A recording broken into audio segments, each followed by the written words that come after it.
ప్రభు పేరట మీ అందరికీ సమాధానము కలుగునుగాక. ఈ రెండవ తెలుగు ఆరాధనకు కూడి వచ్చిన మీ అందరినీ ప్రభు పేరట ఆహ్వానిస్తూ ఉన్నాను.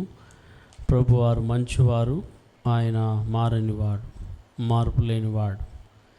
అందరూ కూడా కళ్ళు మూసుకున్నట్లయితే ప్రభు యొక్క వాక్యమును కొరకు ప్రార్థించుకుందాం. మిక్కిలిగా ప్రేమిస్తున్న మా ప్రియ పరలోకపు తండ్రి, నీ శ్రేష్టమైన సమయానికి వచ్చి ఉన్నాం. నీ మాటలను వినబోతున్నాం. మా హృదయంలో రాయండి ప్రభువా. అంతరింద్రియములలో నీ వాక్కులను నింపండి ప్రభువా. నీ మాటలు సజీవమై బలము కలిగినదిగా ఉంటున్నది. ప్రాణాత్మ శరీరాలను మూల్గులను విభజించునంత మట్టుకు దూరగలిగినది నీ వాక్యం ప్రభువా. నీ వాక్యం బహువేగముగా పరిగెడుతున్నది. నీ వాక్యాన్ని పంపి బాగు చేస్తానని సెలవిచ్చావు. మీ వాక్యాన్ని పంపి జీవితాలని కట్టి ఉద్ధరించే మా గొప్ప దేవా, నాతో మాట్లాడండి, మాతో మాట్లాడండి. వింటున్న వారందరికీ వినుబుద్ధిని, గ్రహించే మనస్సును, గ్రహించే హృదయాన్ని కలుగజేయమని ప్రార్థిస్తుంటున్నాం. విత్తబడుతున్నటువంటి మాటల్ని, విత్తబడుతున్న విత్తనములని దుష్టుడైన అపవాది, దుష్టుడైన సాతాను ఎవరి హృదయంలోనో ఎత్తుకొని వెళ్ళిపోకుండాన్నట్లు ఆయన ఒకటి 30 గాను, ఇంకొకటి 60 గాను, ఇంకొకటి 100 గాను ఫలమిచ్చినట్లు, నీ వాక్కులు ఫలమిచ్చినట్లుగా కృప దయచేయమని, సిలువ చాటున మరుగుపరుచుకొని వాడుకొనమని యేసు నామములో ప్రార్థించి వేడుకొనుచున్నాము తండ్రి. ఆమేన్, ఆమేన్. పక్కన ఉండే వాళ్ళని చూడండి ఒకసారి, చేతులు పట్టుకొని, ప్రభు మంచివాడు, ఆయన కృప నిరంతరములో ఉండునుగాక. మనం నిలుచుట, నిర్మూలము కాక ఉండుట దేవుని యొక్క వాత్సల్యత. చెప్పండి మాట. నిలుచుట, నడుచుట, నిర్మూలము కాకుండా ఉండుట దేవుని యొక్క వాత్సల్యత. హల్లెలూయా. ఎవరి వాత్సల్యత? దేవుని యొక్క వాత్సల్యత. ఆమేన్. కనుక ఒక మాట చదువుకుందాం వాక్య భాగానికి ముందు. 107వ కీర్తన, 107వ కీర్తన 1-2 వచనాలు మనం చదువు. యెహోవా దయాళుడు, ఆయనకు కృతజ్ఞతాస్తుతులు చెల్లించుడి. ఆయన కృప నిత్యముండును. యెహోవా విమోచించిన వారు ఆ మాట పలుకుదురుగాక.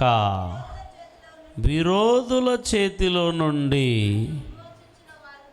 ఆయన విమోచించిన వారును, తూర్పు నుండి పడమటి నుండి, ఉత్తరం నుండి దక్షిణం నుండి, నానా దేశముల నుండి ఆయన పోగు చేసిన వారును ఆ మాట పలుకుదురుగాక. హల్లెలూయా. ఏ మాట? యెహోవా దయాళుడు, ఆయనకు కృతజ్ఞతాస్తుతులు చెల్లించుడి, ఆయన కృప నిత్యముండును. హల్లెలూయా. ప్రసంగానికి ముందు నేను ఈ మాట చెప్పినప్పుడు అందరూ నా వైపు చూస్తుంటారు. ఎప్పుడు ఈయనకి ఏమైనా పాస్టర్కి ఇది ఊత పదమేమో, లేదంటే పాస్టర్ గారికి స్టార్టింగ్లో ఇది చెప్తేనే ప్రసంగం వస్తుందేమో, ఒకవేళ మీరు అలాగ అనుకోనవచ్చు. కాదు, దానికి వాక్యం ఏం రాయబడిందంటే, యెహోవా కృపను జ్ఞాపకం చేసుకునేవారు, యెహోవా కృపను నిత్యము స్తుతించేవారు, యెహోవా చేత విమోచించబడిన వారు ఆ మాట పలుకుతారు. నేను యెహోవా చేత విమోచించబడ్డాను కాబట్టి ఆ మాట నేను ప్రతి నిత్యం జ్ఞాపకం చేసుకొని ప్రభుని స్తుతిస్తూ ఉన్నాను. అందుకని నేను ఎక్కడికి వెళ్ళినా ఆ ప్రసంగాలు వినేవాళ్ళు కూడా యెహోవా చేత విమోచించబడిన వారుగా ఉండాలి అనే ఆలోచనతోనే పక్కలో చేతులు పట్టుకోండి అని చెప్పేది నేను. కానీ అందరూ చేయలేరు. వినండి, అందరూ చేయలేరు ఆ పని, అందరూ చేయలేరు. కొందరు మాత్రమే చేయగలుగుతారు. ఆ కొందరు ఎవరనంటే నిజముగా విమోచించబడిన వారు. చెప్పండి, నిజముగా దేవుని చేత విమోచించబడిన వారు మాత్రమే ఆ కృపను స్తుతిస్తూ ఆరాధిస్తారు. ఆ కృప కలిగిన దేవుణ్ణి ఎప్పుడూ స్తుతిస్తూ ఉంటారు. నేను చేతులు పట్టుకోండి చెప్పండి అంటే కొంతమంది పట్టుకోరు, చెప్పరు. వీళ్ళు ఏమనుకుంటారంటే పైనుంచి కిందకి దూకినట్లు బిల్డప్ వీళ్ళది. నేను చెప్తున్నాను చూడండి, వాళ్ళు ఇంకా విమోచించబడలేదు కాబట్టి వాళ్ళ నోట దేవుని మాట రాదో. వాళ్ళ నోట ఏం రాదో, దేవుని మాట రాదో. ఇప్పుడు చెప్పండి, పక్కలో చేతులు పట్టుకొని, ఇప్పుడు కూడా పట్టరు చూడండి, చూడు పట్టద్దు, చెప్పద్దు. ఎందుకంటే అర్థమైపోతుంది దేవుడికి కూడా, వీడు ఇంకా విమోచించబడలేదు, బాండేజ్లో ఉన్నాడు ఇంకా, అందుకే నోరే తరట్లేదు వీడు. హల్లెలూయా. కొంతమంది హల్లెలూయా చెప్పండి అంటే ఏం చెప్పరు, చెప్పండి. హల్లెలూయా చెప్పండి అంటే ఏం చెప్పరు, ఎందుకు చెప్పరు చెప్పండి. వారు ఇంకా నువ్వు విమోచించబడలేదు, ఏదో బాండేజ్లో ఉన్నారు. హల్లెలూయా చెప్పడం అంటే దేవుని స్తుతించడం, అంటే దేవుని స్తుతించేదానికి వాళ్ళకి ఏం లేదు, ఇష్టం లేని వాళ్ళు చప్పట్లు కొట్టరు, హల్లెలూయా చెప్పరు, ఆమేన్ చెప్పరు, దేవుని మాటల్ని నోట్లో ఉచ్చరించరు. వారి నోట్లో దేవుని మాటే రాదు. కారణం ఏమిటి అని అంటే వారు ఇంకనూ విమోచించబడలేదు. వారు ఏదో బాండేజ్లో ఉన్నారు, ఏదో వ్యసనంలో ఉన్నారు, ఏదో కలవరంలో ఉన్నారు, ఏదో కలతలోనే ఉన్నారు. అందుకే ఇన్వాల్వ్మెంట్ ఉండదు. మనిషి ఉంటాడు కానీ మనసు వేరే స్థలంలో ఉంటుంది. అందుకే వారు ఆమేన్ చెప్పరు, హల్లెలూయా చెప్పరు, అస్సలు ఇన్వాల్వ్మెంట్ ఉండదు.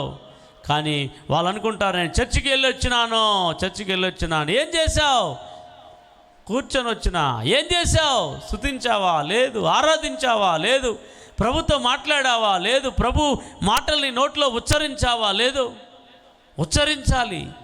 నోట్లో ఉచ్చరించాలంట ప్రభు మాటల్ని, నోట్లో పలకాలంట. ఉచ్చారణ అంటే నీ నోట్లో ప్రభు మాటలు బహు స్పష్టంగా పలకాలంట. పలికినప్పుడు దేవుడు నిన్ను దీవిస్తాడు. ఆమేన్ చెప్పండి, గట్టిగా చెప్పండి, సంఘం అంతా చెప్పండి. దేవునికి మహిమ కలుగును గాక. కనుక వాక్య భాగానికి వెళదాం. మనం ఎక్కడున్నాం? తెలుగు సర్వీసులో ఉండేవారు ఎక్కడున్నాం? ప్రియ సహోదరి సహోదరులారా, ఏ వాక్యం దగ్గర ఆపి ఉన్నాం? మీరు చెబితే అక్కడి నుంచి మొదలు పెడతాం. గత వారము ఏ సందేశాన్ని పునరుద్ధాన ఆరాధనలో విన్నారు? 3వ విషయాన్ని విన్నారా? ప్రార్థన చేయాలి, మనస్సుతో ప్రార్థన చేయాలి, ఆత్మతో ప్రార్థన చేయాలి, ఉపవాసంతో ప్రార్థన చేయాలి. ఈ ప్రార్థన మనకి శక్తినిస్తుంది. ఈ ప్రార్థన అపవాదిని జయించటానికి సహాయపడుతుంది అని ప్రార్థన అంశాన్ని గురించి గత వారం మనం మాట్లాడుకోవడం జరిగింది. కాబట్టి మొదటిది, అపవాదిని జయించుటకు మనకు కావలసినటువంటి ఆయుధాలు, మొదటి విశ్వాసములో స్థిరముగా ఉండాలని, రెండవది పరిశుద్ధాత్మ శక్తిని కలిగి ఉండాలని, మూడవది ప్రార్థనా జీవితమును కలిగి ఉండాలని మాట్లాడుకున్నాం. అయితే ఈరోజు 4వ అంశాన్ని మొదలు పెట్టబోతున్నాను. అపవాదిని జయించాలి అనంటే 4వ అద్భుతమైనటువంటి అంశాన్ని ప్రభువారు మన ముందు పెట్టి ఉన్నాడు. చదువుకుందాం రండి. ఎఫెసీయులకు రాసిన పత్రిక 6వ అధ్యాయము 14 నుండి 17 వచ్చిన భాగాల్ని మనం చదువుకున్నప్పుడు, దానికి ముందు 13 కూడా చదవండి. 13 నుంచి 17 వచనాల వరకు దేవుని లేఖనాల్ని మనం పరిశోధించి చదువుకుందాం. ఎఫెసీయులు 6వ అధ్యాయము 13 నుంచి 17 వచనాల వరకు. అందుచేతను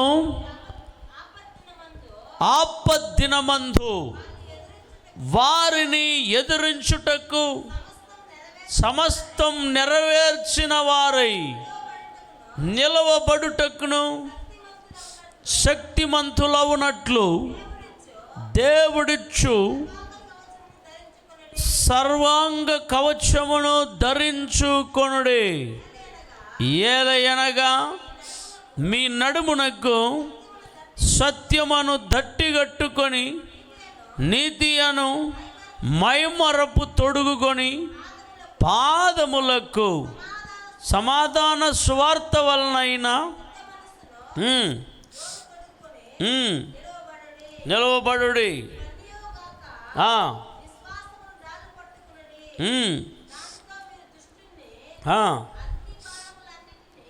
ఎస్ అవుదురు. మరియు రక్షణను శిరస్నానమును దేవుని వాక్యమును ఆత్మ ఖడ్గమును ధరించుకొనుడి. హల్లెలూయా. ఇక్కడ గమనించాలి దేవుని యొక్క సర్వాయుధ కవచములు లేదా సర్వ అంగ కవచములు రాయబడి ఉన్నది. దేవుడిచ్చు సర్వాంగ కవచములను ధరించుకొనుడి. హల్లెలూయా. దేవుడిచ్చే సర్వాంగ కవచాలు ధరించుకోవాలి. ఎవరు ధరించుకోవాలి అంటే ప్రతి విశ్వాసి ధరించుకోవాలి. ఎందుకు ధరించుకోవాలి? మనము బట్టలు ధరించుకున్నాం సరిపోతుందా? మనము శరీరానికి ఏమి ధరించుకున్నా కూడా అది కేవలము భౌతిక శరీరానికి సరిపోతుంది.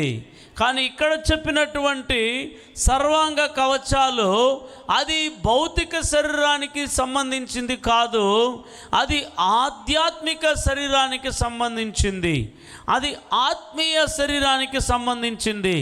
ఈరోజు ఎటు చూసిన అపవాది పోరాటాలు, ఎటు చూసిన అపవాది ఎదిరిస్తున్నాడు, ఎటు చూసిన అపవాది ఈరోజు భయపెడుతూ ఉన్నాడు, అనేకుల్ని పట్టి పీడిస్తూ ఉన్నాడు, అనేకుల కుటుంబాలని వేధిస్తూ రోధిస్తూ బాధిస్తున్నాడు. అయితే ఈ అపవాదిని ఎదిరించాలి, అపవాదిని మనం ఓడించాలి, అపవాదిని మనం తరిమి కొట్టాలి అని అంటే మనము కలిగి ఉండవలసిన కవచాలు సర్వాంగ కవచములు. ఇది మనుష్యుడు ఇవ్వలేడు, ఇది పాస్టర్లు ఇవ్వలేరు, ఇది ప్రవక్తలు ఇవ్వలేరు, ఇది దేవుడు మాత్రమే ఇవ్వగలడు. హల్లెలూయా చెప్పాలి. ఇది డైరెక్ట్గా ఇది ధరించుకోవాలి అనుకునేవాడు దేవుని దగ్గరనే అడిగి పొందుకోవాలి.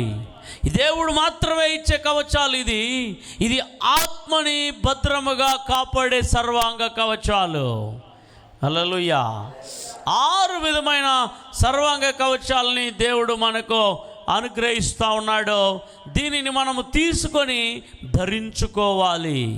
నేను దీని గురించి చదివాను అని అంటే సరిపోదు, దీన్ని బోధించాను అంటే సరిపోదు, దీని గురించి రాస్తున్నాను అంటే సరిపోదు, దీని గురించి వింటున్నాను అంటే సరిపోదు. ఈ సర్వాంగ కవచాలని ధరించుకోవాలి. చెప్పండి ఏం చేయాలి? పక్కలో చూసి చెప్పండి ఏం చేయాలి? ధరించుకోవాలి. మీరు చర్చికి రావాలంటే ఎలాగైతే మీ శారీని ధరించుకొని వచ్చారో, మీ షర్ట్ ప్యాంట్ని మీరే ధరించుకొని వచ్చారో, పక్కలో ఎవరో ధరించరు, మీకు మీరే ఏం చేశారు? ధరించుకున్నట్లుగానే ఈ ఆధ్యాత్మికంగా కవచాలని కూడా ఎవరో ఇంకొకరు మీకు వెయ్యరు, కానీ మీరే తీసుకొని ఎట్లయితే మీ యొక్క భౌతిక శరీరాన్ని కప్పుకొనడానికి వస్త్రాలను ధరించుకుంటామో, ఆత్మను కూడా కప్పుకోవడానికి ఈ సర్వాంగ కవచాలని మీకు మీరుగా తీసుకొని ధరించుకోవాలి.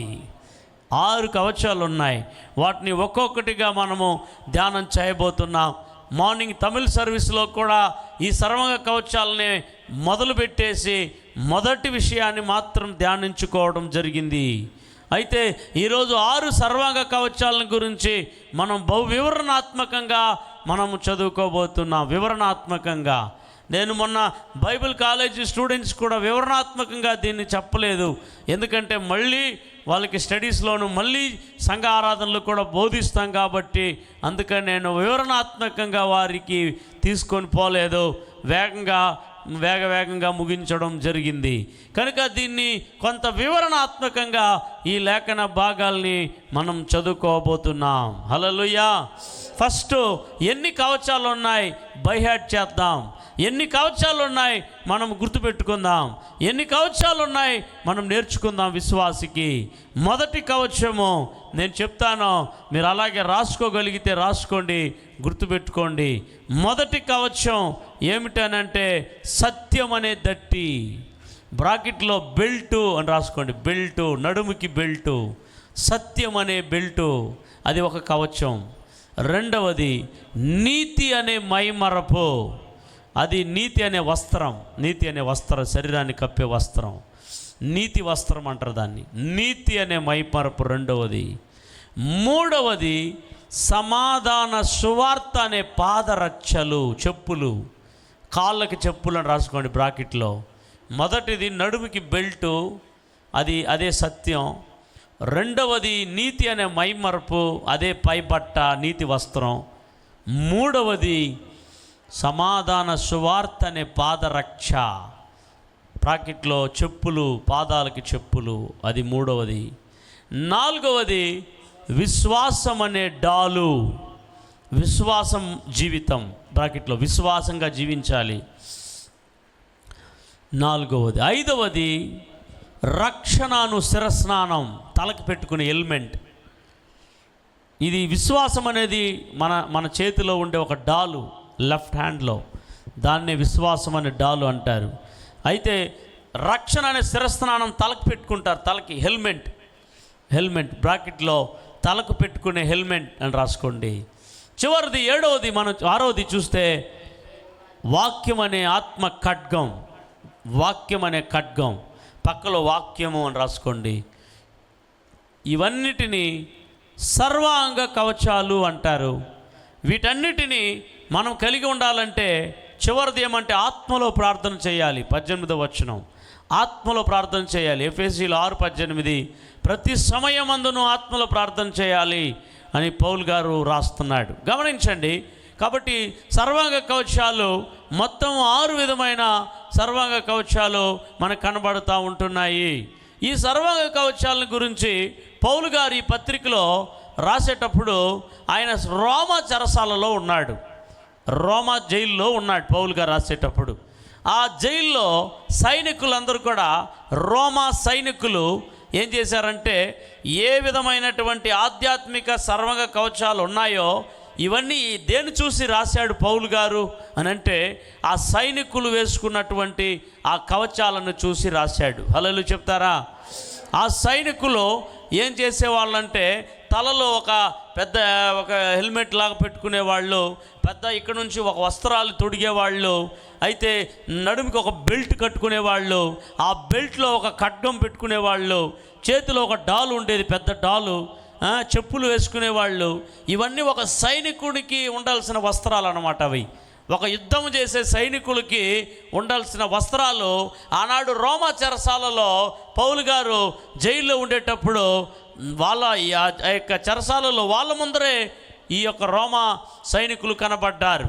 వాళ్ళు ధరించిన వస్త్రాలను చూసినప్పుడు పరిశుద్ధాత్మ దేవుడు ఒక యుద్ధ రంగంలో యుద్ధం చేయడానికి యుద్ధ వస్త్రాలు ఎలాగా సైనికునికి అవసరమో ప్రతి క్రైస్తవునికి కూడా ఈ లోకం ఒక యుద్ధ రంగం కాబట్టి, ఒక యుద్ధ భూమిలో ఉన్నాడు కాబట్టి ప్రతి క్రైస్తవుడు కూడా ఒక సైనికుడే. హల్లెలూయా! ఎంతమంది నమ్ముతున్నారు ఈ మాట? ప్రతి క్రైస్తవుడు ఒక సైనికుడే, ప్రతి క్రైస్తవుడు ఒక యుద్ధ వీరుడే, ప్రతి క్రైస్తవుడు ఒక యుద్ధ శూరుడే అనే మాటని గ్రహించినటువంటి పౌలు గారు ఈ యొక్క ఎఫెసీ సంఘానికి ఆ మాట రాస్తూ ఉన్నాడు. ప్రతి క్రైస్తవుడు సైనికుడు కాబట్టి ప్రతి క్రైస్తవుడికి ఏముండాలంటే దేవుడిచ్చే సర్వాంగ కవచాలు ఉండాలి. హల్లెలూయా! మనం ఫైట్ చేయాల్సింది లోకంతో కాదు, మనుషులతో కాదు. మనం ఫైట్ చేయాల్సింది సాతానుతోనో, సాతాను దూతలతోనో, సాతాను ప్రేరణలో ఉన్న మనుషులతో కూడా, సాతానును ప్రేరేపించే వాళ్ళతో కూడా మనం యుద్ధం చేయవలసినటువంటి పరిస్థితులు ఉంటున్నాయి. ఆ యుద్ధంలో నువ్వు గాయపడకుండా, నువ్వు పడిపోకుండా, నువ్వు పతనమవ్వకుండా, నువ్వు కుమిలిపోకుండా, నువ్వు చనిపోకుండా నువ్వు జయించాలి అని అంటే నీవు మొట్టమొదటగా యుద్ధ వస్త్రాలు కలిగి ఉండాలి. ఆ యుద్ధ వస్త్రాలనే దేవుడిచ్చు సర్వాంగ కవచాలు అంటారు. చెప్పండి ఏం వస్త్రాలు? చెప్పండి ఏం వస్త్రాలు? దేవుడిచ్చు సర్వాంగ కవచాలు. పౌలు గారు ఎఫెసీకి మాత్రం కాదు, రోమా సంఘానికి రాసేటప్పుడు కూడా ఈ మాట జ్ఞాపకం చేస్తాడు. ఒక మాట వెళ్దాం రండి. రోమీయులకు రాసిన పత్రికలో రోమా సంఘానికి మాట రాసేటప్పుడు 13వ అధ్యాయం అనుకుంటా, చూడండి, ఓ మాట జ్ఞాపకం చేస్తాడు. రోమపత్రిక 13వ అధ్యాయం 12వ వచనంలో ఆ మాట మనకు కనబడుతుంది. రాత్రి చాలా గడచి పగలు సమీపముగా ఉన్నది గనుక మనము అంధకార క్రియల్ని విసర్జించి తేజ సంబంధమైన యుద్ధోపకరణములను ధరించుకొందుము. హల్లెలూయా. ఏం ఉపకరణాలు? యుద్ధోపకరణాలు. యుద్ధోపకరణాలు అంటే యుద్ధానికి వెళ్ళడానికి కావలసిన ఉపకరణాలు, యుద్ధం చేయడానికి కావలసినటువంటి వస్తువులు ధరించుకోండి అంటున్నాడు.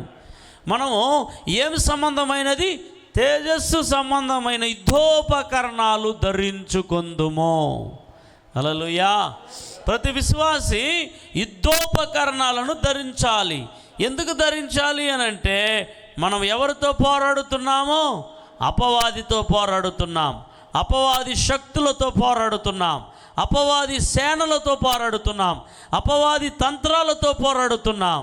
కనుక వానిని మనం జయించాలి అని అంటే ఈ యుద్ధోపకరణాలు మనకు అవసరం. కొరింథీయులకు 2 కొరింథీయులు 10వ అధ్యాయంలో కూడా రాస్తున్నాడు పౌలు గారు. 2 కొరింథీయులు 10వ అధ్యాయంలో చదవండి, 4వ వచనంలో మనం చూసినప్పుడు, మన యుద్ధోపకరణములు శరీర సంబంధమైనవి కావు గాని దేవుని ఎదుట దుర్గములను పడద్రోయ జాలినంత బలము గలవై ఉన్నది. గట్టిగా చప్పట్లు కొట్టి దేవునికి స్తోత్రాలు చెల్లించుదాం. హల్లెలూయా. మనము ధరించుచున్న యుద్ధోపకరణాలు ఎలాంటి యుద్ధోపకరణాలు కావంట? శరీర సంబంధమైన కావు. హల్లెలూయా. అవునండి, మనము ధరించుకున్న యుద్ధోపకరణములు శరీర సంబంధమైనవి కావు.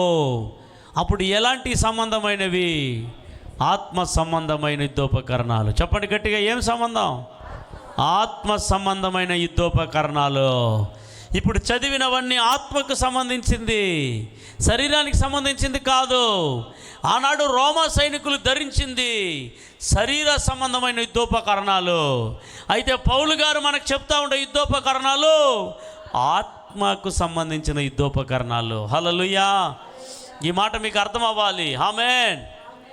దేనికి సంబంధం? పక్కలో చేతులు పట్టి చెప్పండి మాట. ఆత్మకు సంబంధించిన యుద్ధోపకరణాలు, శరీర సంబంధమైనవి కావు. హల్లెలూయా. శరీర సంబంధమైనదైతే రోమా సైనికులు ధరించేటట్లు కత్తి, ఈటెలు, బల్యాలు, బాణాలు, ఇంకా ఏదేదో ఉంటాయి కదా, అవన్నీ శరీరం అంటే అవతల వ్యక్తి యొక్క శరీరాన్ని పాడు చేసి చంపేదాన్ని శరీర సంబంధమైన యుద్ధోపకరణాలు అంటారు. అయితే ఇప్పుడు మనకు చెప్తున్నటువంటి యుద్ధోపకరణాలు అవతల వ్యక్తిని చంపడానికి కాదు, అవతల వ్యక్తి వెనకాల ఒకడు ఉన్నాడు, అపవాది అనేవాడు, వానిని హతము చేయడానికి యుద్ధోపకరణాలు అవసరం. హల్లెలూయా. ఓ, మనల్ని ఎదిరించేవాడు ఒకడున్నాడు, మనకు అగైనెస్ట్గా ఉండేవాడు ఒకడున్నాడు, మనల్ని ముందుకు వెళ్లకుండా చేసేవాడు ఒకడున్నాడు, మన ఆరోగ్యాన్ని పాడు చేసేవాడు ఒకడున్నాడు, మన జ్ఞానాన్ని పాడు చేసేవాడు ఒకడున్నాడు, మన బలాన్ని పాడు చేసేవాడు ఒకడున్నాడు, మనల్ని మన కుటుంబాల్లో కలహాలు పెట్టేవాడు ఒకడున్నాడు, మనల్ని ముందుకు వెళ్లకుండా అడ్డుకునేవాడు ఒకడున్నాడు. వాడే అపవాది అయిన సాతాను. వానిని హతమార్చడానికి, వానిని ఓడగొట్టడానికి, వానిని జయించడానికి, వానిని తరిమి కొట్టడానికి, వాని గాయపరచడానికి, వాని భయపట్టడానికి నీవు నేను యుద్ధోపకరణాలు ధరించుకోవాలి. ఒక సైనికుని వలె నిలబడాలి. ఆమేన్. హల్లెలూయా. సైనికుడు ఎప్పుడు కూడా సైనిక వస్త్రాలు లేకుండా యుద్ధానికి వెళ్ళడు. వెళ్తాడు సాధారణంగా ఎవడు వెళ్ళడు. యుద్ధోపకరణాలు, యుద్ధ ఆయుధాలు, యుద్ధ వస్త్రాలు ధరించిన వాడికి వెళ్తాడు. అయితే నీకు నాకు ఒక యుద్ధోపకరణాలు ఇవ్వబడి ఉన్నది. అది ఏమిటి అనంటే దేవుని ఎదుట దుర్గములను పడగొట్టగలిగిన బలమైన యుద్ధోపకరణాలు. హల్లెలూయా. దేవుని సహాయము వలన సాతాను దుర్గములను పడగొట్టే ఒక అద్భుతమైన ఒక యుద్ధోపకరణాలు ప్రతి క్రైస్తవుడు ధరించాలి. ప్రియ దేవుని బిడ్డలారా, అదే 6 విధమైనది. ఒక్కొక్కటిగా మనం ధ్యానం చేయడానికి వెళ్దాం. ఇప్పుడు మొట్టమొదటి యుద్ధోపకరణాన్ని మనము చదువుకుందాం. మొట్టమొదటి యుద్ధోపకరణము సత్యం అనే దట్టి. చెప్పండి, ఏమిటి? ఎఫెసీలు 6వ అధ్యాయం 14వ వచనం మొదటి లైన్లో మనకు కనబడుతూ ఉన్నది. ఏలయనగా మీ నడుమునకు సత్యమను దట్టి కట్టుకొని. ఎక్కడ కట్టాలి? నడుమునకు కట్టుకోవాలి. మామూలుగా శరీర ప్రకారముగా శరీరానికి ఒకటి, నడుముకి ఒకటి కట్టుకుంటాం. దాని పేరేమంటే బెల్టు. మీరు చెప్పండి, బెల్ట్ ఎందుకు కట్టుకుంటారు అని అంటే మనం వేసుకున్న ప్యాంటు జారిపోకుండా ఉండేదానికి. స్తోత్రం, హల్లెలూయా చెప్తారా? ఏమి నవ్వుతూ ఉన్నారు? నిజమే కాదా? కొంతమంది నడుములో 38 ఉంది అనుకోండి, 38 నడుము ఉంది అనుకోండి, వారికి 40 ప్యాంట్ వేసినారనుకో, ఏమవుతుంది? నిలబడుతుందా? ఏమవుతుంది? జారిపోతుంది. హల్లెలూయా చెప్తారా? నడిచిపోతా ఉన్నాం అనుకోండి, బెల్ట్ వేయలేదనుకో, ప్యాంట్ ఏమైపోద్ది? చెప్పాలి, జారిపోతుంది. హల్లెలూయా చెప్తారా? ఎంతసేపు పైకి ఎగేసుకుంటా పోయలేం. అందుకని టైట్గా వేసి ఏం చేస్తాం? ఒక బెల్ట్ వేసి కట్టేస్తాం. హల్లెలూయా చెప్తారా? ఆ బెల్ట్ వేస్తే ప్యాంట్ ఏమవుదో? జారిపోదు. హల్లెలూయా చెప్తారా? ఈ మాట చెప్పండి, జారిపోదు. అందరూ చెప్పండి, ఈ మాట చెప్పండి, జారిపోదు. హల్లెలూయా. ఇప్పుడు సత్యం అనే బెల్ట్ కూడా ఎట్లయితే మామూలు బెల్ట్ ప్యాంట్కి వేస్తే ప్యాంట్ ఎట్లా జారిపోదో, సత్యం అనే బెల్ట్ నీ నడుము కడితే నువ్వు కూడా జారిపోవు. చెప్పండి గట్టిగా. అట్లా చూస్తూ ఉంటారా? హల్లెలూయా చెప్తారా? మీరే చెప్పారు. ఇప్పుడు బెల్ట్ ఎందుకు కట్టుకుంటున్నామంటే ప్యాంటు జారిపోకుండా ఉండేదానికి. ఇప్పుడు దాన్ని ఆధ్యాత్మికంగా అట్లే మలచాను. ఆధ్యాత్మికంగా సత్యాన్ని మీ నడుముకి కట్టుకుంటే నువ్వు కూడా జారిపోవు. అది చెప్పమన్నాను. దానికేమో నవ్వుతున్నారు మీరు. పక్కలో పట్టుకొని చెప్పండి, సత్యాన్ని బెల్ట్గా నీ నడుము కట్టుకో, నువ్వు జారిపోవు. పాపంలో, లోకంలో, శరీరాశలో, దేవునికి ఇష్టం లేని కార్యాల్లో జారిపోవు. Very good. చప్పట్లు కొట్టండి. అందరూ బాగా చెప్పారు. Very good. హల్లెలూయా. ఇప్పుడు మీకు మెసేజ్ అర్థమైపోయింది అనుకుంటా. నడుముకి ఎందుకు కట్టాలి అని అంటే జారిపోకుండా ఉండేదానికి. హల్లెలూయా చెప్తారా? ఆమేన్. ఇప్పుడు అందరికీ ఒక డౌట్, సత్యాన్ని ఎట్లా బెల్ట్ లాగా చేసి నడుము కట్టేది అనే డౌట్ మన వాళ్ళకి ఇప్పుడు. హల్లెలూయా చెప్తారా? అట్లాగని ఇది అర్థం కానివాడు ఏం చేస్తాడంటే ఫుల్గా పేపర్లో రాసి మొత్తం మొలతాడు కట్టేస్తాడేమో, సత్యాన్ని కట్టుకోమన్నాడని. అలా కట్టేది కాదు సత్యాన్ని. హల్లెలూయా చెప్తారా? ఆమేన్.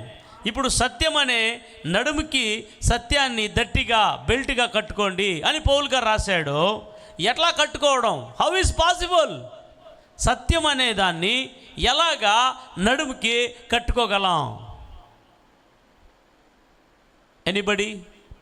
Please say, please tell, please talk. Anybody? ఎవరైనా మాట్లాడండి. ఎలా? How is possible? ఎలా కట్టుకోగలం? సరే, మీరు చెప్పలేదు కాబట్టి నేను చెప్తాను, వినండి. హల్లెలూయా. రైట్. ఇప్పుడు సత్యాన్ని ఎక్కడ కట్టుకోవాలి? నడుముకి. చెప్పండి, ఎక్కడ కట్టుకోవాలి? నడుముకి. ఇప్పుడు ఫస్ట్ బెల్టు సత్యం అన్నాం కదా, అసలు సత్యం అంటే ఏం తెలియాలి మీకు. అప్పుడు మీరు చెప్తారు, ఓహో ఇట్లా కట్టుకునేదా అని. What is true? ఏది సత్యం? ఎవరు చెప్పారు? Very good. వాళ్ళు చప్పట్లు కొట్టండి. దేవుని వాక్యం సత్యం. హల్లెలూయా. రైట్. అయితే సత్యాన్ని గురించి కొన్ని మాటలు చెప్తాను. ఎందుకంటే ఇప్పుడు సత్యాన్ని మీరు కట్టుకోవాలి. వినడం కాదు, రాయడం కాదు, కట్టుకోవాలి. చెప్పండి, సత్యాన్ని కట్టుకోవాలి. సత్యము చేత కట్టబడాలి, సత్యంలో నాటబడాలి, సత్యంలో బిల్డ్ అవ్వాలి, సత్యంలో పాతుకోపోవాలి. అప్పుడు సత్యం తెలియాలి. చాలా క్రిస్టియన్స్కి కూడా సత్యం తెలియకుండా జీవిస్తూ ఉన్నారు. సత్యం తెలుసుకుంటే సత్యాన్ని నువ్వు ధరించడం మొదలు పెడతావు. సత్యాన్ని నువ్వు ధరిస్తే నువ్వు జారిపోవు. Hallelujah. What is true? Jesus is a true. Hallelujah. Jesus is a true. ఎంతమంది ఒప్పుకుంటారు? చదవండి జాన్ చాప్టర్ 14:6. ఫాస్ట్గా సత్యాన్ని గురించే ఇప్పుడు వాక్యాలు కొన్ని చెప్తాను, తర్వాత దాన్ని ఎలా ధరించాలో చెప్తాను. యేసు నేనే మార్గమును, సత్యమును, జీవమును, నా ద్వారా తప్ప ఎవడును తండ్రి యొద్దకు రాడు. హల్లెలూయా చెప్పాలి. యేసు ప్రభు వారు అన్నారు, నేనే మార్గమును, నేనే సత్యము అన్నారు. చెప్పండి, యేసు ప్రభు వారు చెప్పారు ఈ మాట. ఈ లోకంలో ఎవరు చెప్పలేని మాట, ఈ లోకంలో ఎవరు పలకలేని మాట, ఈ లోకంలో ఎవరు ఇలాంటి స్టేట్మెంట్ ఇవ్వలేదు. నేనే ట్రూ గాడ్, నేనే సత్యం అన్నాడు యేసు ప్రభు వారు. అప్పుడు సత్యం ఎవరు ఈ లోకంలో అంటే యేసు ప్రభు వారే సత్యమై ఉన్నారు. ఇక యేసు ప్రభుకి మించినది, ఇంకా యేసు ప్రభుతో సమకూడనిది ఏదో అదంతా అసత్యం. కాబట్టి యేసు సత్యంగా ఉన్నాడు కాబట్టి ఆ యేసుని ఎరిగి ఉండటమే నువ్వు సత్యాన్ని ఎరగటం అని అర్థం. హల్లెలూయా. ఇంకా 2 మాటలు మనం చదువుకుందాం. యోహాను పత్రిక సువార్త, యోహాను సువార్త 17వ అధ్యాయం వచనములో 3వ వచనం. యోహాను సువార్త 17వ అధ్యాయం 3వ వచనం. అద్వితీయ సత్యదేవుడవైన నిన్నును, అద్వితీయ సత్యదేవుడవైన నిన్నును, నీవు పంపిన యేసుక్రీస్తును ఎరుగుటయే నిత్య జీవము.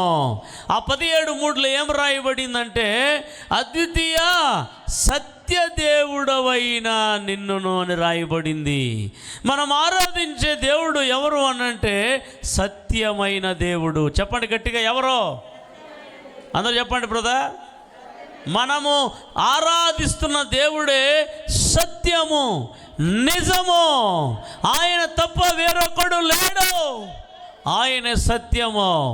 ఆ సత్యాన్ని ఎరిగి, ఆ సత్యానికి భయపడి, ఆ సత్యానికి లోబడి, ఆ సత్యాన్ని సత్యముగా ఆరాధించే జీవితమే సత్యములో కట్టబడడం. హల్లెలూయా. ఇంకా లోకంలో ఎన్ని ఉన్నా, ఎన్ని కోట్లున్నా, దాంట్లో కూడా సత్యం ఉందని నువ్వు అంటే నువ్వు తప్పు చేస్తున్నావని అర్థం. సత్యం లేదు దాంట్లో, యేసు మాత్రమే సత్యం.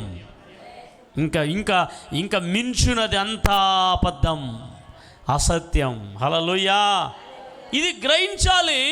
ఇది గ్రహించి ఆ సత్య దేవుణ్ణి నువ్వు ధరించుకోవాలి.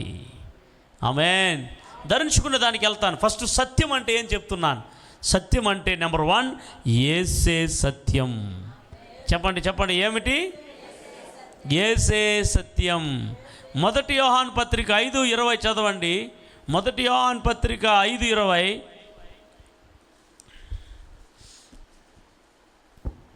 ఇంతసేపా? మెల్లగా చదవండి, లౌడ్గా చదవండి. మనము సత్యవంతుడైన వానిని ఎరగవలనని దేవుడు కుమారుడు వచ్చి మనకు వివేకము అనుగ్రహించి ఉన్నాడని ఎరుగుదము. మనము దేవుని కుమారుడైన యేసుక్రీస్తునందున్న వారమై. ఎందుకు కట్ చేస్తున్నారు మీరు? బాగా అట్లే ప్రొనౌన్స్గా చదవండి, భయపడకుండా. సత్యవంతుని యందున్నాము, ఆయనే నిజమైన దేవుడును నిత్య జీవమునై ఉన్నాడు. హల్లెలూయా చెప్పాలి గట్టిగా. యేసు ప్రభువు వారు ఏమై ఉన్నాడు? సత్యమై ఉన్నాడు. చెప్పండి గట్టిగా. ఇప్పుడు యేసు ప్రభువులోకి వచ్చేవాళ్ళు మతములోకి రాలేదు. యేసు ప్రభువులోనికి వచ్చేవాడు సత్యములోనికి వచ్చి ఉన్నాడు. చెప్పండి, ఎక్కడి నుంచి? అసత్యములో నుండి. అసత్యములో నుండి సత్యములోనికి రావడమే Christianity. It's not a religion. ఇది మతం కాదు, ఇది సత్యవంతునిలోనికి రావడం. ఆమేన్. మనం ఎవరు ఎందున్నాం ఇప్పుడు? చెప్పండి, సత్యవంతుని ఎందున్నాం. ఎవరు ఆ సత్యవంతుడు?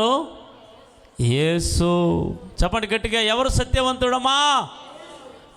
ఎంతమంది యేసే సత్యమని నమ్ముతున్నారు? యేసే సత్యమని ఎంతమంది నమ్ముతున్నారు, విశ్వసిస్తున్నారు, ఆరాధిస్తున్నారు, ఆ సత్యాన్ని ఎరిగి ఉన్నారు? మీరు సత్యములో నిలబడాలి. ఎరిగితే సరిపోదు, ఆయనలో నిలబడాలి. హల్లెలూయా చెప్తారా? రైట్. ఇప్పుడు ఎవరు సత్యం అర్థమైందా? యేసే సత్యం. ఆమేన్. ఇప్పుడు రెండవది, యేసు మాటలు సత్యం. చదవండి యోహాను 17:17. యోహాను సువార్త 17. వారిని ప్రతిష్ఠ చేయము, వారిని ప్రతిష్ఠ చేయము, నీ వాక్యమే సత్యము, నీ వాక్యమే సత్యము. సత్యమందు వారిని ప్రతిష్ఠ చేయము, నీ వాక్యమే సత్యం. దేవుని వాక్యమే సత్యం. యేసు మాటలే సత్యం. యేసు మాటలే నిత్యం. యేసు మాటలే. ఆ మాటలలో ఎవరెవరైతే పట్టుకొని నిలబడతారో వారు సత్యవంతుని ఎందున్నారు అని అర్థం. హల్లెలూయా. ఈ వాక్యం ఏడునిందంటే ఆది యందు వాక్యముగా ఉండింది, ఆ వాక్యము దేవుని దగ్గర ఉండింది, ఆ వాక్యమే దేవుడు అయినాడు, ఆ వాక్యమే 14వ వచనం మొదటి అధ్యాయం, యోహాను 1వ అధ్యాయం 14వ వచనంలో కృపా సత్య సంపూర్ణుడుగా మన మధ్య నివసించెను. ఆ వాక్యము శరీరధారి అయి, ఏ వాక్యము? దేవుని వద్ద ఉన్న వాక్యము, దేవుడై ఉన్న వాక్యము. ఆ వాక్కు చేతనే ప్రపంచాలు కలిగెను, ఆ వాక్కు చేతనే సర్వభూమి కలిగెను. ఆ వాక్యే సత్యం, ఆ వాక్కు దేవుని వాక్కు, ఆ వాక్యే దేవుని మాట. ఆ వాక్యే శరీరధారిగా ఈ లోకానికి కృపా సత్య సంపూర్ణుడుగా వచ్చాడు. ఆయనే యేసు. హల్లెలూయా చెప్తారా? ఇప్పుడు అర్థమైందా? యేసు సత్యం, యేసయ్య మాటలు సత్యం. ఇప్పుడు సత్యం అనే దట్టి నడుముకి కట్టుకోవడం అంటే ఏమో ఇప్పుడు మనం వద్దాం. సత్యమాన్ని ఎట్లాగా నడుము కట్టుకోవడం? సింపుల్. 1 పేతురు గ్రంథం 1వ అధ్యాయం 13వ వచనం. 1 పేతురు గ్రంథం 1వ అధ్యాయం 13వ వచన భాగంలో రాయబడింది, కాబట్టి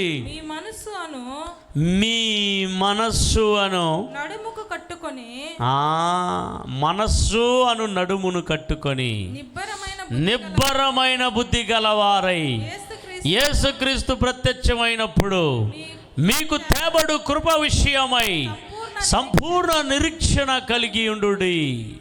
అలా చెప్పండి. బైబిల్ మీరు చదవాలి బాగా ఇంట్లో. అందుకే ఇక్కడ వచ్చి ఇలా తప్పుగా చదవకూడదు, అక్కడక్కడ ఆపి చదవకూడదు. ఫ్లో రావాలి, అట్లే ప్రవాహం వలే. లేఖనాలు చదివేటప్పుడు సంకోచిస్తూ భయపడుతూ చదవకూడదు. ఇక్కడ రాయబడిన మాట చూడండి, మీ మనస్సు అను నడుము కట్టుకొని. ఆమేన్. ఈ నడుముకి సత్యాన్ని కట్టడం అంటే ఎలాగా అంటే, సత్యాన్ని నీ మనస్సులో స్ట్రాంగ్గా కలిగి ఉండడమే నీ నడుముకి కట్టుకోవడం అని అర్థం. నీ నడుము స్ట్రాంగ్గా ఉండాలంటే, నీ నడుము బలంగా ఉండాలంటే, నీ నడుము భారాన్ని భరించేదిగా ఉండాలంటే, బలహీనముగా లేకుండా ఉండాలంటే ఫస్ట్ ఏమేమి బాగుండాలంట? మనస్సు. దేని చేత నింపబడాలంట? నీ మనస్సు. చెప్పండి ఈ మాట. మనస్సును బట్టే మనిషి ఉంటాడు. ఆమేన్. మనస్సు, మనిషి ఇక్కడే ఉంటాడో, మనస్సు ఎక్కడంటే అక్కడ పోతుంది.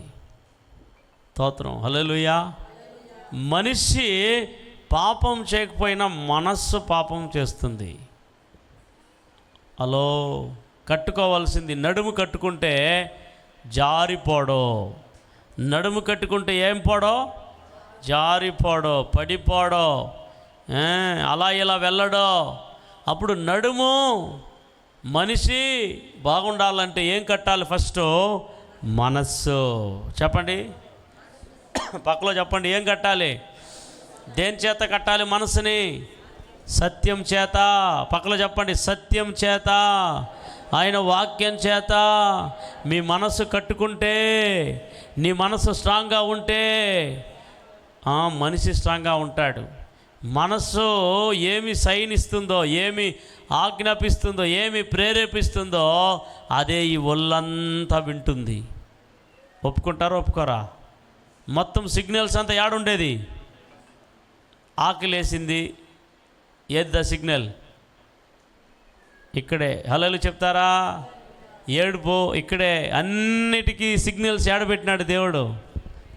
మైండ్. చెప్పండి పక్కలో చూసి, ఏమిటి? మైండ్.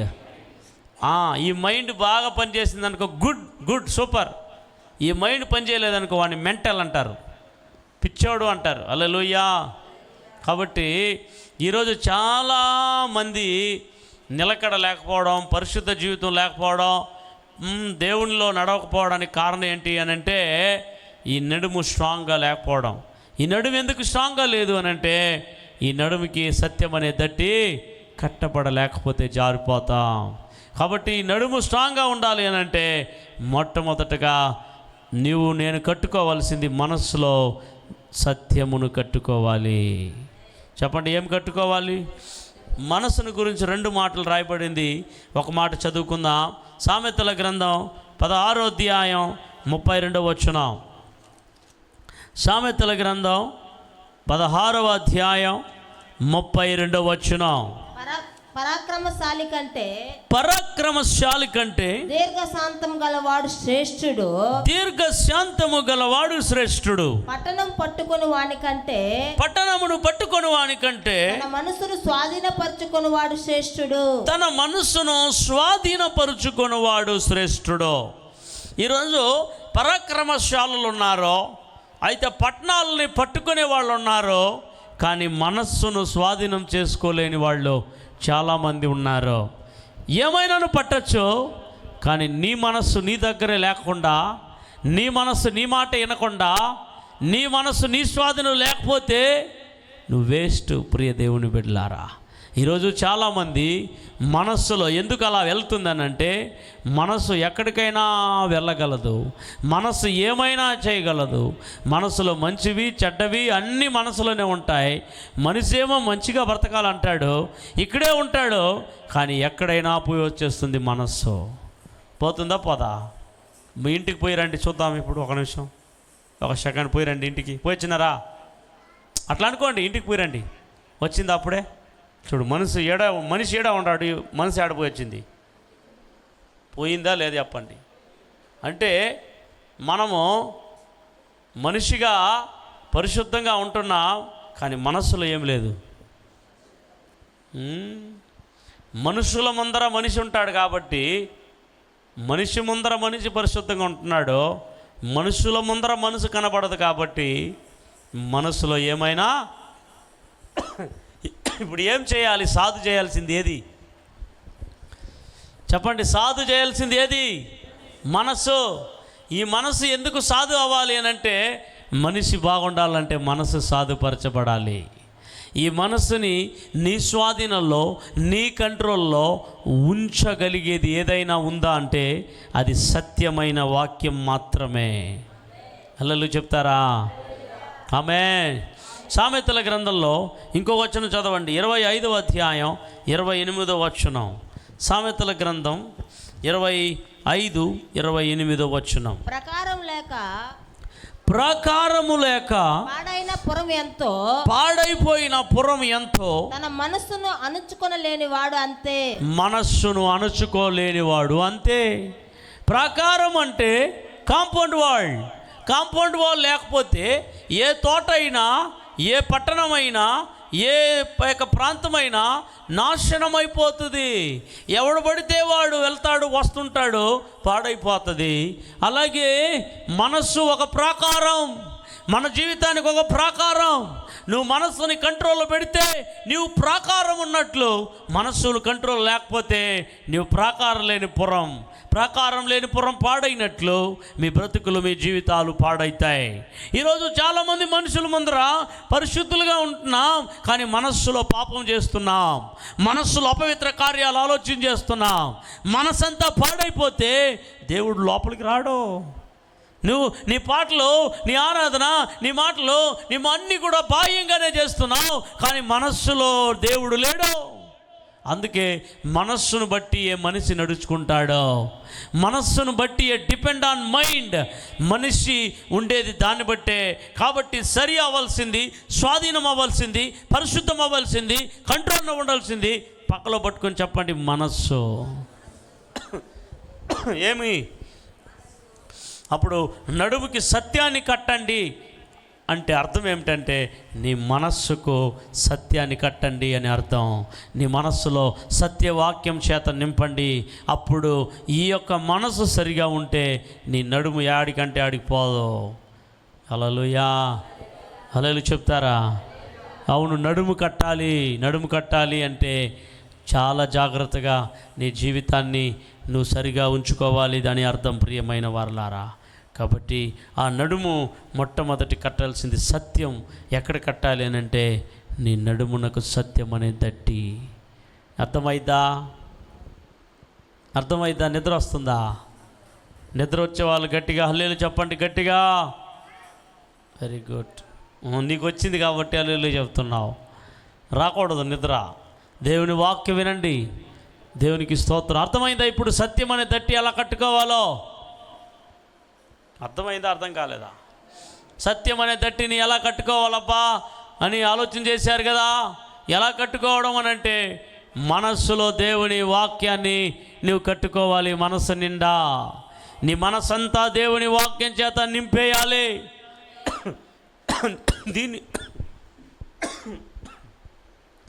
దీన్ని ఒక్కదానిని మీరు కట్టగలిగితే ఇంత పెద్ద వ్యక్తి పరిశుద్ధంగా ఉండగలుగుతాడు. హల్లెలూయా. మీరు వాటరే పెట్టరు, అది వాటర్ ఎప్పుడో వాటర్ రాదని అని ఇచ్చిపోతాం నాకు తెలుసు. హల్లెలూయా చెప్తారా? ఆమేన్, హల్లెలూయా. కావున ప్రియమైన దేవుని బిడ్డలారా, మనము యుద్ధ రంగంలో, రణరంగంలో సాతానుని జయించాలి అంటే ఫస్ట్ నిలబడాలి. చెప్పండి, ఏం పడాలి? నిలబడాలి అని అంటే ఏమి స్ట్రాంగ్గా ఉండాలి? రెండు కాళ్ళు ఏముండాలి? స్ట్రాంగ్గా ఉండాలి. ఈ కాళ్ళు స్ట్రాంగ్గా ఉండాలంటే ఏది స్ట్రాంగ్గా ఉండాలి? ఎంత కనెక్షన్ ఉంది చూడండి. మనం బాగా బోల్డ్గా నిలబడాలి అని అంటే, ధైర్యంగా నిలబడాలి అని అంటే, సాహసం చేయడానికి, యుద్ధం చేయడానికి నిలబడాలని అంటే మొత్తానికి కారణము నడుము స్ట్రాంగ్గా ఉండాలి. నీ నడుముని స్ట్రాంగ్గా నిలబెట్టేది ఏదైనా ఉందా అని అంటే అది సత్యమే. అందుకే సత్యం అనే దట్టిని నడుము కట్టుకోండి అన్నాడు. హల్లెలూయా. మొట్టమొదటిది సత్యం అనే దట్టిని కట్టుకోవాలి. ఈ సత్యం అనే దట్టి, ఈ నడుము దేనికి పనికి వస్తుంది? కొన్ని పాయింట్ చెప్తాను, ఫాస్ట్గా దాన్ని రాసుకోండి, మీకు యూస్ఫుల్ అవుతుంది. మొట్టమొదటిది, ఈ మనం సత్యం అనే దట్టిని నడుము కట్టుకుంటే మనం జారిపోకుండా నిలబడతాం. నెంబర్ 1. నెంబర్ 2, సత్యం అనే దట్టిని మనం కట్టుకుంటే నెంబర్ 2, భారాలను మోయగలుగుతాం. అవునా కదా? భారాలు నడుము బాగుంటేనే కదా మనము మూట ఎత్తేదానికి, భారం మోసేదానికి. లేకపోతే ఎత్తగలమా? బలమైన పని చేయాలా అంటే ఏదో స్ట్రాంగ్గా ఉండాలి బ్రదర్. నడుము బాగా స్ట్రాంగ్గా ఉంటేనే భారమైన పనులు చేయగలుగుతాం. అంటే మన జీవితంలో ఆధ్యాత్మికంగా కూడా మన బ్రతుకులలో అనేక రకరకాల భారాలు మనల్ని అణచివేయకుండా ఉండాలి అని అంటే మన నడుము స్ట్రాంగ్గా ఉండాలి. ఆమేన్. ఇది రెండవది. మూడవది, మనం త్వరపడాలి అంటే, నడవాలి అని అంటే, పరిగెత్తాలి అని అంటే ఏందా ఉండాలి? నడుము స్ట్రాంగ్గా ఉండాలి. హల్లెలూయా చెప్తారా? ఆమేన్ చెప్తారా? తర్వాత యుద్ధ రంగంలో ప్రాబబ్లీ ఈ నడుముకి కట్టే బెల్ట్లోనే కత్తిని పెట్టేవాళ్ళు అన్నమాట. ఆయుధాలను మొయ్యాలి అని అంటే బెల్ట్ ఏంగా ఉండాలి? స్ట్రాంగ్గా ఉండాలి. హల్లెలూయా చెప్తారా? ఆమేన్ చెప్తారా? హల్లెలూయా. ఈ యొక్క నడుము కట్టినటువంటి ఆ గోనె పట్ట దేనికి సాదృశ్యం అంటే, నడుముకు నువ్వు కట్టావు అని అంటే నీవు ఎంతో వినయంతో తగ్గింపుతో కూడినటువంటి ఒక అనుభవాన్ని నేర్పించటానికి ఈ నడుము అనేది కట్టాలి. ఆమేన్, హల్లెలూయా. అలాగే పరిచర్య చేయాలి అని అంటే నడుమును కట్టాలి. అలాగే మన యొక్క దీపము ఎప్పుడు వెలుగుచూ ఉండాలి అని అంటే నడుము కట్టాలి. ఇన్ని విషయాలు ఉన్నాయి. ఒక్కొక్క విషయాన్ని నేను త్రూ రెఫరెన్స్ మాత్రం చెప్తాను. ఫాస్ట్గా ముందు చదువుకుంటూ వెళ్ళిపోదాం. ఈ కార్యాన్ని ఈరోజు మనం ముగించుదాం. హల్లెలూయా. చదవండి. యోహాను 21:18 భారాన్ని మోయటానికి నడుము ఎంతో అవసరం.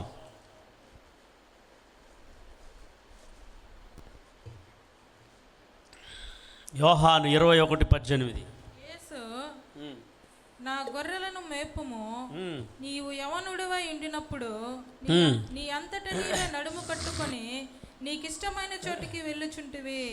నీవు ముసలి వాడైనప్పుడు అవును నీ చేతులు నీవు చాచుదువు, వేరొకడు నీ నడుము కట్టి నీకిష్టము కాని చోటికి నిన్ను మోసుకొని పోవునని నీతో నిశ్చయముగా చెప్పుచున్నానని అతనితో చెప్పెను. హల్లెలూయా. ఇక్కడ యేసుప్రభు వారు పేతురు గారితో మాట్లాడినటువంటి ఒక మాట, నువ్వు యవనముగా ఉండేటప్పుడు నీవుగానే నడుము కట్టుకున్నావు, నీకు ఇష్టమైన చోటుకి వెళ్ళావు. అయితే నువ్వు ముసలివాడైనప్పుడు నువ్వు కట్టుకోలేవు, వేరొకడు నీ నడుము కట్టాలి, వాళ్ళు నడిపించే స్థలానికి నువ్వు వెళ్ళాలి అని యేసుప్రభు వారు పేతురుతో కూడా చెప్పడం జరిగింది. హల్లెలూయా చెప్తారా? అంటే అర్థం ఏమిటి అని అంటే, నువ్వు యవన ప్రాయంలో ఉండేటప్పుడు నువ్వు ఏం చేసావు? నీవుగానే నడుము కట్టుకొని బలముగా ఉన్నావు, బలముగా నడిచావు. అంటే నువ్వు ఎక్కడికి నడవాలి అన్నా, ఏమి చేయాలి అన్నా అప్పుడు నువ్వుగానే నడుము కట్టుకున్నావు కాబట్టి నువ్వు నడవగలిగావు. అయితే ముసలివాడైతే నువ్వు కట్టుకోలేవు, వేరొకడు కడతాడు. ఇప్పుడు నీకు ఇష్టమైన స్థలానికి నడవలేవు, వాళ్ళు నడిపించే స్థలానికి నువ్వు నడిపిస్తావు. హల్లెలూయా చెప్తారా? అంటే అర్థం ఏమిటి? డిపెండ్ ఆన్, ఈ నడుము మీదనే ఆధారపడి ఉంటున్నది. నువ్వు కట్టుకుంటే నువ్వు బలంగా ఉంటావు, నువ్వు కట్టుకోకపోతే బలహీనుడుగా ఉంటావు. దాని అర్థం ఏమిటి అని అంటే, పేతురు గారు ఆయన యేసుప్రభుతో కూడా 3.5 సంవత్సరం తిరిగిన వాడు, నియరెస్ట్ అంటే డియరెస్ట్గా ఉన్నటువంటి వాడు. యేసు చనిపోయిన తర్వాత యేసుప్రభుని ముమ్మారు ఎరగనని చెప్పేసి పారిపోయిన వాడు. అలాగే రెండవది, యేసుప్రభు వారు ఆయన వెళ్ళిపోయిన తర్వాత చేపలు పట్టడానికి మరలా లోకానికి వెళ్ళిపోయినటువంటి వాడు. ఆయనను వెతుక్కుంటూ యేసుప్రభు వారు వచ్చి, నన్ను ప్రేమిస్తున్నావా నా గొర్రెలు కాయి, నన్ను ప్రేమిస్తున్నావా నా గొర్రెలు కాయి అని యేసు ప్రభు వారు అతన్ని చెప్పటం మనం చూస్తూ ఉంటున్నాం. హల్లెలూయా. ఆమె చెప్తారా? అయితే గమనించాలి, యేసు ప్రభు వారు ఏం చెప్తున్నారు? నా గొర్రెలను కాయుము, మేపుము. అంటే పేతురు, నీ పని అయిపోలేదు, నువ్వు నా పని చెయ్యాలి, నా గొర్రెలను మేపాలి, నా గొర్రెలను కాయాలి. దీని అర్థం ఏమిటి అని మనం గమనిస్తే, అతడు యవనమందు ఉన్నప్పుడు అతడే కట్టుకొని అతడి ఇష్టానుసారమైన ప్రాంతాలకు వెళ్ళావు నాయనా. అయితే ఇప్పుడు ముసలి వయసు వచ్చినప్పుడు నువ్వు కట్టుకోలేవు, ఇంకొకరు కట్టుతారు, వారు నడిపే చోటుకే నువ్వు వెళ్ళాలి. ఒక రెస్పాన్సిబిలిటీని ఇక్కడ యేసుప్రభు వారు నేర్పిస్తూ ఉన్నాడు. ఇంతవరకు నువ్వు ఇష్టానుసారంగా నువ్వే కట్టుకొని వెళ్ళావు నాయనా, ఇక నుంచి నీ ఇష్టానుసారంగా వెళ్ళటానికి వీల్లేదు. నడుమును వేరొకరు కడుతారు, నువ్వు నడిపించే స్థలానికి వెళ్ళాలి. అంటే ఏమి తెలుపుతున్నాడు యేసుప్రభు ఇక్కడ అంటే, ఇక నుంచి నువ్వు ఎస్కేప్ అవ్వడానికి అవకాశం లేదు, నీకు ఇష్టం వచ్చిన స్థలానికి వెళ్ళడానికి అవకాశం లేదు, నీకు ఇష్టం వచ్చిన పనులు చేయడానికి అవకాశం లేదు. ఎవరైతే నీ నడుము కడతారో వాళ్ళు ఎక్కడికి నడిపిస్తారో అక్కడికి నువ్వు నడవాలి. ఇప్పుడు పేతురు యొక్క నడుమును కడతా ఉండేది ఎవరు అక్కడ ఇప్పుడు అంటే జీసస్ క్రైస్ట్. హల్లెలూయా చెప్తారా? జీసస్ క్రైస్ట్ ఆయన నడుమును కడుతూ అతనికి ఒక రెస్పాన్సిబిలిటీని ఇస్తున్నాడు, నా గొర్రెలను కాయుము. ఆమె చెప్తారు గట్టిగా. అంటే గమనించాలి, యేసుప్రభు యొక్క గొర్రెలు అంటే ఏమిటి అంటే ఆయన సేవ. దీన్ని చదివేసి యేసుప్రభుకి ఏడుండిందిరా గొర్రెలు అని చెప్పబోతారు. యేసుప్రభుకి గొర్రెలు ఏడరా ఉండింది? అది నల్ల గొర్రెల, తెల్ల గొర్రెల, అడవి గొర్రెల, ఊరు గొర్రెల, ఎన్ని గొర్రెలు కాదు. యేసుప్రభు వారు తన సంఘాన్ని గొర్రెలతో పోల్చుకున్నాడు, తనను కాపరితో పోల్చుకున్నాడు. నిజంగా యేసుప్రభుకి గొర్రెలు లేవు, నిజమైన గొర్రెలు యేసుప్రభుకి లేవు అండి. ఆయన యేసుప్రభు అడవిలో పోయేసి దావీదులాగా మోసేలాగా నిజమైన గొర్రెలు మేపిన వారు కాదండి. యేసుప్రభు వారు మనకు ప్రధాన కాపరిగా ఉన్నాడు. మనమందరము గొర్రెల వలె పోల్చబడితిమి. ఇప్పుడు గొర్రెలు మేపు అంటే ఏమి అర్థం అంటే నా సంఘాన్ని మేపు అని అర్థం, నా సంఘానికి పరిచర్య చేయని అర్థం.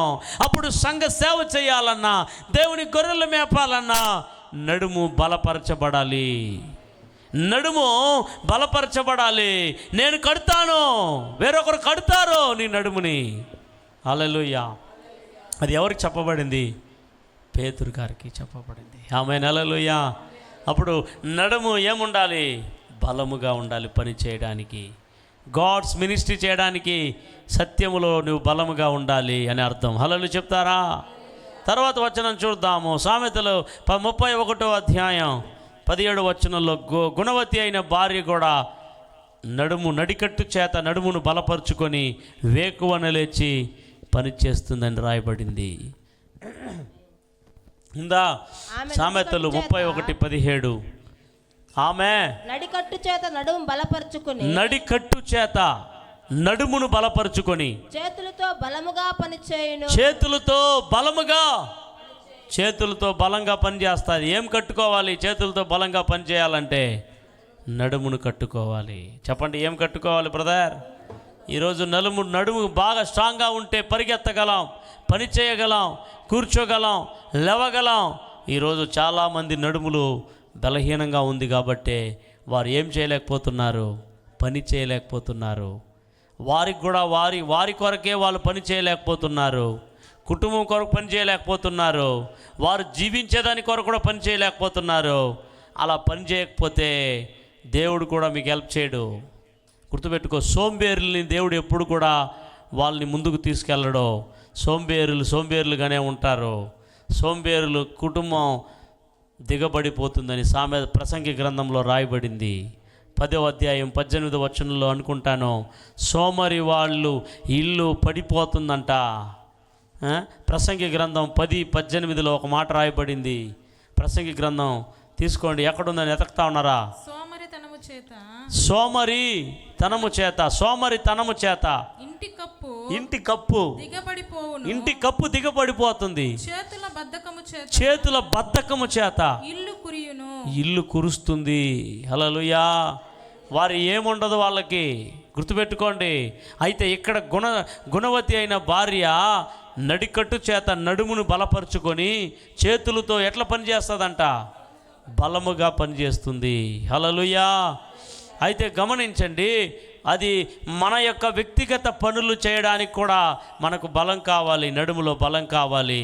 ఆ బలము ఈరోజు చాలామందిలో లేదు.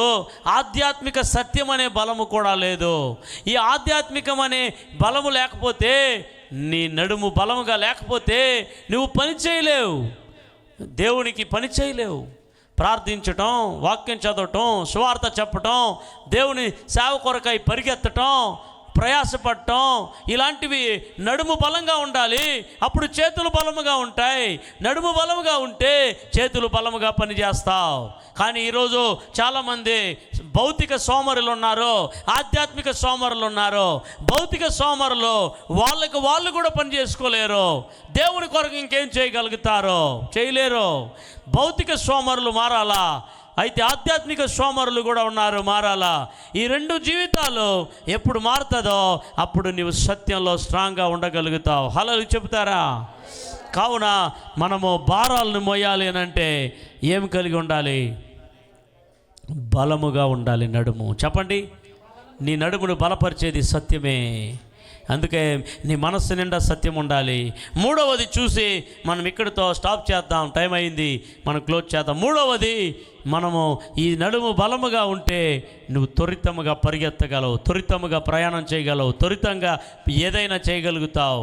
నిర్గమకాండం 12వ అధ్యాయం 11వ వచనంలో రాయబడింది, వారు పస్కా పండుగ రోజున ఇశ్రాయేలీలు ఎలాగ నడుచుకుంటూ వెళ్ళారో చూడండి. నిర్గమకాండం 12:11. మీరు దానిని తినవలసిన విధమేమంటే మీ నడుము కట్టుకుని, పస్కాను తినేది ఎట్లా అంటే నడుము కట్టుకోవాలి, మీ చెప్పులు తొడుక్కోవాలి, కర్రలు చేత పట్టుకొని త్వరపడుచు తినవలెను. అది యెహోవాకు పస్కా బలి. హల్లెలూయా. పస్కా బలిని తినేటప్పుడు కూడా దేవుడు నడుము కట్టుకోనమని చెప్పాడు. పస్కా ఎందుకనంటే పస్కా రోజురా వారు విమోచించబడ్డారు, వారు విడుదల పొందారు. ఆ పస్కాని వాళ్ళు తింటూ ఎలా నడవాలనంట, నడుము కట్టుకోవాలి, చెప్పులు ధరించుకోవాలి, చేతిలో కర్ర పెట్టుకొని వాళ్ళు త్వరపడుచూ తినాలంట. ఇది దేన్ని తెలియజేస్తున్నానంటే, ఇది ఆయుత్తం, ఇది సిద్ధపాటు, ఇది వేగిరమయ్యే పరిగెత్తడం, ఇది త్వరపెట్టడం. హల్లెలూయా. త్వరపెట్టు, ఐగుప్తుని వదిలి త్వరపెట్టు, ఐగుప్తుని వదిలి త్వరపెట్టి కానాను స్వతంత్రించుకో, బానిసను వదిలే. అప్పుడు కూడా అంటే దాని అర్థం ఏమిటి? మీరు నడవలసిన దూరం చాలా దూరం, మీరు నడవలసిన దూరం చాలా దూరం, మీరు చాలా ట్రావెలింగ్ చేయాల్సి ఉంది. అందుకే మీరు ఏం చేయాలి? నడుము కట్టుకోండి, నడుముని బలపరుచుకోండి, చెప్పులు వేసుకోండి, త్వరపెట్టి నడవండి. హల్లెలూయా. వాళ్ళు రీచింగ్ ప్లేస్ కానాను. ఇక్కడ కూర్చున్న నువ్వు నేను కూడా, మనం కూర్చున్న ఈ భూమి, మనమున్న మన ఊరు, మనకున్నటువంటి మన ఇల్లు, మనకు సొత్తు, మనకున్నటువంటి ఆస్తి, మనకున్న బంగారాలు ఏది కూడా నిజమైన స్వాస్థ్యాలు కావు. వీటిని కూడా వదిలి ఒకరోజు త్వరపడాల్సిందే మనము కూడా. ఆమేన్. నువ్వు నేను ఎక్కడికి త్వరపడాలి? పరలోకానికి త్వరపడాలి. రెడీగా ఉన్నారా? నడుముకి సత్యమును కట్టిన వారు త్వరపడతాడు, సిద్ధంగా ఉంటాడు. ఎక్కడికి? స్వతంత్రించుకోవడానికి, పరలోకాన్ని పట్టుకోవడానికి. ఆమేన్. మనకు ఒక పస్కా ఇవ్వబడింది, అదే యేసు ప్రభు అనే పస్కా. వారికి సంవత్సరానికి ఒక పస్కా, మనకు నెల పస్కానే. హల్లెలూయా. ఆధ్యాత్మిక పస్కాని తింటున్నాం. వారు శారీరక పరమైన పస్కాని వారు తిన్నారు. యేసు ప్రభు వారు ఆ అప్పగించబడిన రాత్రి రొట్టెనెత్తుకొని, ఇది మీ కొరకు వధించబడిన దేవుని గొర్రెపిల్ల, ఇది నా శరీరం అన్నాడు యేసయ్య. యేసు ప్రభు ఎవరై ఉన్నారు? లోక పాపములను మోసుకొని వెళ్ళిన దేవుని గొర్రెపిల్ల. అక్కడ ఇశ్రాయేలీలకు వధించబడిన ఒక గొర్రెపిల్ల ఉన్నది, అది వారు ప్రత్యక్షంగా తిన్నారు. అయితే నువ్వు నేను పరోక్షంగా తింటున్నాం. ఈ పస్కాని తింటున్న వారు ఏం చేస్తారు? త్వరపడాలి.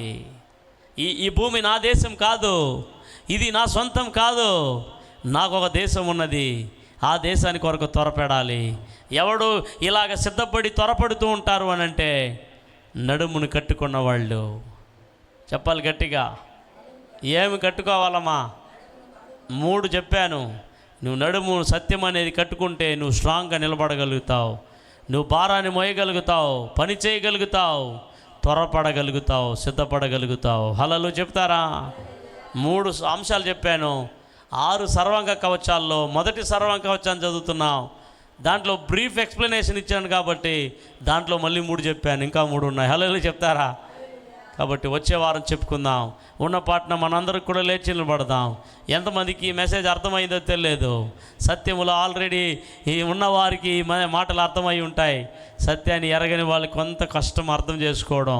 అందరూ లేచి నిలబడి ఉన్న పాటున, ప్రభా నా జీవితంలో సత్యవంతుడైన దేవా, నిజమైన దేవా, నా నడుమును కట్టుకుంటాను ప్రభా, నేను ఎక్కడ పడితే అక్కడ వెళ్ళను ప్రభా, నేను ఏది పడితే అది చేయను ప్రభా, నీ ఆజ్ఞకు లోబడతాను ప్రభా, నీ చట్టానికి లోబడతాను ప్రభా, నీ మాటలను వింటాను ప్రభా.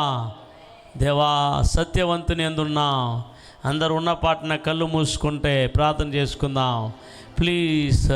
ఇంతవరకు దేవుడు ఆయన వాక్యం ద్వారా మాట్లాడినాడు. ఇప్పుడు నువ్వు ప్రార్థన ద్వారా ఆయనతో మాట్లాడు. కళ్ళు మూసుకొని, ప్రభువా ప్రభువా, ఒకవేళ నీ జీవితంలో అంధకార సంబంధమైన వాటిని విసర్జించకుండా ఉన్నావా? యుద్ధోపకరణాలు ధరించుకోవాలి. ఇది మనుషుల్ని గాయపరిచే యుద్ధోపకరణాలు కాదు. నీకు విరోధముగా ఉండే పరిస్థితులు, నీకు ఆటంకంగా ఉండేటటువంటి పరిస్థితుల్ని నీవు సత్యమును కట్టుకొని, సత్యమనే ఆ యొక్క దట్టిని కట్టుకున్నవాడుగా నిలబడు, బలపడు, పరిగెత్తు. ఆ సత్యం అనే దట్టి చేత నీవు స్ట్రాంగ్గా నిలబడగలుగుతావు. యుద్ధము చేయాలంటే మొదటగా పడిపోకుండా నిలబడాలి, వాలిపోకుండా, ఊగిపోకుండా, అటు ఇటు ఆడకుండా బాగా గట్టిగా పాతుకొని పోయి నిలబడాలి. దేవా, నా ఆధ్యాత్మిక జీవితము సత్యములో పాతుకొని పోయినట్లు చేయండి ప్రభా. నా మనస్సు నిండా నీ సత్యం ఉండాలి ప్రభా. నా గుండె నిండా నీ సత్యమే ప్రభా. నీ సత్యములో నన్ను నిలబెట్టండి ప్రభా. చెప్తా ఉండగానే మిమ్మల్ని దేవుడు తన శక్తి చేత నింపుతాడు. మీరు చెప్తా ఉండగానే దేవుడు తన శక్తి చేత మిమ్మల్ని నింపుతాడు, తన బలము చేత మిమ్మల్ని నింపుతాడు, తన అభిషేకం చేత నింపుతాడు, తన ఆత్మ చేత మిమ్మల్ని నింపుతాడు, తన అగ్ని చేత మిమ్మల్ని నింపుతాడు, తన మహిమ చేత మిమ్మల్ని నింపుతాడు. ప్రభా ప్రభా ప్రభా, సత్యములో నాటండి ఇంకాను నన్ను. నేను ఇంకా సత్యాన్ని గురించి ఎరగాలి. సత్యము నీ వాక్యమే ప్రభా. నువ్వు చెప్పిన లేఖనాల మాటలే ప్రభా సత్యము. ఈ బైబిలే సత్యము. ఈ బైబిల్లో ఉండే మాటలే సత్యము. దానికి నేను చెవినిస్తాను ప్రభా. దాన్ని నేను వింటాను ప్రభా. దాన్ని మనసారా ఆలకిస్తాను ప్రభా. దానికి లోబడతాను ప్రభా. ఆ సత్యాన్ని గైకొంటాను ప్రభా. నాలో నా జీవితంలో ఉండే అపవాది వేసే బాణాలని అడ్డుకునే శక్తిని వండి ప్రభా. అపవాది తంత్రాలని లయపరిచే అభిషేకాన్ని నాకు దయచేయండి ప్రభా. అందరు కూడా hallelujah. Thank you Jesus, thank you lord, wonderful hallelujah hallelujah hallelujah hallelujah. Wonderful amen. Thank you Jesus, thank you wonderful Jesus, thank you wonderful Jesus. ప్రతి వారిని సత్యములో నాటండి ప్రభా. నడుముకి సత్యం అనే దట్టిని కట్టుకున్న వారుగా ప్రతి వారిని నిలబెట్టండి ప్రభా. అనేకుల్ని దేవుడు తన ఆత్మతో, తన వాక్యముతో, తన సత్యముతో అభిషేకిస్తున్నాడు, నింపుతున్నాడు, మనస్సులను నింపుతున్నాడు, తన హృదయాలను నింపుతున్నాడు. హల్లెలూయా. అందరు కూడా ఆ ప్రభువుకి చప్పట్లు కొట్టి స్తోత్రాలు చెల్లించుదాం. వందనాలయ్యా, ఈరోజు మాట్లాడిన సత్యాన్ని బట్టి వందనాలయ్యా. మహిమపరచండి ప్రభుని, కరములు తట్టి మహిమపరచండి. యేసయ్యా వందనాలు ప్రభా. నన్ను సత్యములో నిలపండి, నాటండి, నన్ను అభిషేకించండి. జారిపోకుండాన్నట్లు, పడిపోకుండాన్నట్లు, పారిపోకుండాన్నట్లు నీలో నుండి పాపములో జారిపోకుండా, పడిపోకుండా నిలబెట్టేది నీ సత్యమే. నన్ను బలపరిచేది నీ సత్యమే. నన్ను పరిగెత్తింపజేసేది నీ సత్యమే. నన్ను పనిచేసింపజేసేది నీ సత్యమే. ఈ సత్యము ఉంటే అపవాది వేస్తున్న అగ్ని బాణాలని, అపవాది వేస్తున్నటువంటి పాపష్టి బాణాలని ఆపివేస్తాం, కూల్చివేస్తాం. సంఘం అసత్యములో పడిపోకూడదు నాయన. ఈనాటి దినాలలో అసత్య బోధనలు ఎక్కువైనాయి. దాంట్లో పడిపోకుండానట్లు ప్రతి వారిని సత్యములో నాటండి, సత్యములో ప్రతిష్ఠించండి, సత్యములో కట్టండి, సత్యములో ముట్టడి వేయండి. సత్యమే ప్రాకారముగా ఉండునుగాక, సత్యమే ప్రాకారముగా ఉండునుగాక. మా అందరినీ సత్యములో నిలిపి నాటండి. మీరు మాట్లాడి బలపరిచిన మాటలు బట్టి వందనాలు. అపవాదిని ఎదుర్కొని పోరాడే శక్తిని మా అందరికీ ప్రసాదించినందులకు స్తోత్రాలు. యేసు నామములో ప్రార్థించి వేడుకొనుచున్నాము తండ్రి. ఆమేన్. హల్లెలూయా.